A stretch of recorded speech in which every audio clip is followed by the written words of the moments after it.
Mahigit isang taon matapos ideklarang pandemya ang COVID-19, patuloy pa rin sa pagtaas ang bilang ng mga positibong kaso sa bansa.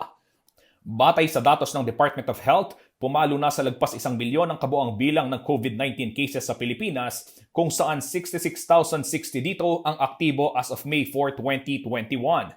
Nasa 17,622 na rin ang bilang ng mga nasasawi sa buong bansa dahil sa novel coronavirus disease. Sa Region 3, umabot na sa higit 88,000 ang bilang ng kumpirmadong kaso ng COVID-19 at 8,412 dito ang aktibo. Bagamat 78,000 plus na ang gumaling, nakababahala naman ang bilang ng mga nasasawi na nasa 2,046 na.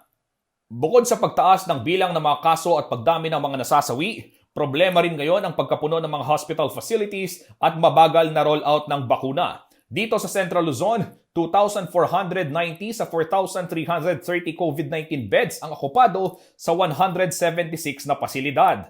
333 sa 424 o 78.54% ng critical care o ICU beds para sa COVID-19 ang okupado rin as of May 3, 2021. Pagdating naman sa usapin ng vaccine rollout sa buong bansa, higit 4 million doses pa lang ang dumating sa Pilipinas as of May 2, 2021 ayon sa DOH. Lagpas 1.6 milyong katao ang nabakunahan ng first dose habang 289,000 pa lamang ang may second dose. Sa pag-aaral ng University of Oxford, katumbas lang ito ng 0.3% ng total population ng bansa. Malayo-layo pa sa target na 70% ng populasyon ang dapat mabakunahan para maabot ang herd immunity. Maliban sa problema sa sektor ng kalusugan, ramdam na ramdam pa rin ng ating mga kababayan ang epekto ng pandemya sa ating ekonomiya. Sa October 2020 data ng Philippine Statistics Authority na inilabas noong December 2020, makikita na 478,000 sa 5 milyong economically active population ng Central Luzon ang walang trabaho at malaking bilang dito ay dahil sa pandemya. Katumbas ito ng 9.6% unemployment rate. Dahil sa hirap ng buhay at hindi matapos-tapos na pagpapatupad ng quarantine restrictions, marami sa ating mga kababayan na isang kahig isang tuka ang umaasa lang sa ayuda ng pamahalaan na kadalas ay hindi rin sumasapat para sa kanilang pangangailangan. Kung meron, sana isama naman ako kasi single mother ako, 3 mga anak ko nag-aaral. 13 years na akong single mother, street vendor.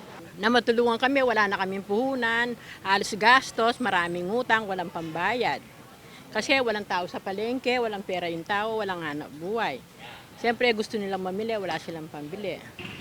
Sana ibibigay na sana yung pangalawa naming ayuda kasi nahirapan na yung asawa ko mag-wheeler.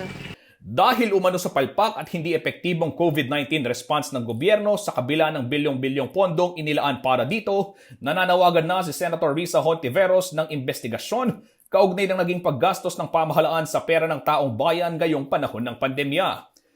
Nito lamang 3 ng Mayo, isinumite ng mambabata sa Senado ang resolusyon na humihingi ng special audit sa Commission on Audit kaugnay ng Republic Act 11469 o ang Bayanihan Heal as One Act at ang Republic Act 11494 o ang Bayanihan to Recover as One Act. Batay sa datos ng Department of Budget and Management, umabot na ng halos 570 billion pesos ang nailabas na pondo para sa Social Amelioration Program at iba pang health programs ng gobyerno para lutasin ang problema sa COVID-19.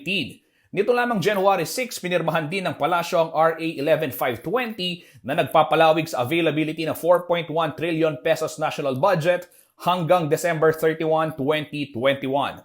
January 4, 2021 pa raw nang huling magsumite ng public report ang pamahalaan kaugnay ng paggamit nito sa nasabing pondo at ayon sa batas, responsibilidad ng Pangulo na magbigay ng ulat sa Congressional Oversight Committee kung paano ginamit ang pera sa kada unang Lunes ng buwan. Git ni Hontiveros, dapat daw mailabas ng COA ang resulta ng investigasyon sa government spending bago pa man magsimula ang deliberasyon ng Kongreso para sa 2022 budget. Justin Dizon, CLTV News.